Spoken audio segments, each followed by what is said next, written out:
כותב רבי נחמן, מה שהעולם רחוקים מהשם יתברך הוא מחמת שאין להם יישוב הדעת. אז מה זה יישוב הדעת? יש לנו הרבה פיזור בנפש, הרבה רעשים, הרבה הסחות דעת. ולצערנו אנחנו כל הזמן חושבים על הרגע הבא, על מה שהולך להיות. תמיד אדם חושב, מתי יקרה בעתיד עוד הרבה זמן, או בעבר היה טוב, או יהיה טוב כשאני אהיה זקן. אבל יש פה איכות מדהימה של לדעת לחיות בשנייה הזאת את הנצח.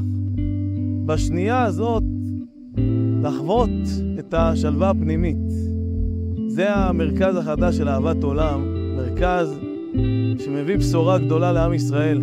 דרכו אנחנו נצא מכל הסחות הדעת ונדע להתחבר לעכשיו, לאמת הפנימית, לעולם הפנימי של כולנו, להפסיק לחוות את המרוץ ואת הסטרס היומיומי. אהבת עולם תביא להם וברית אבות לבנים תזכור.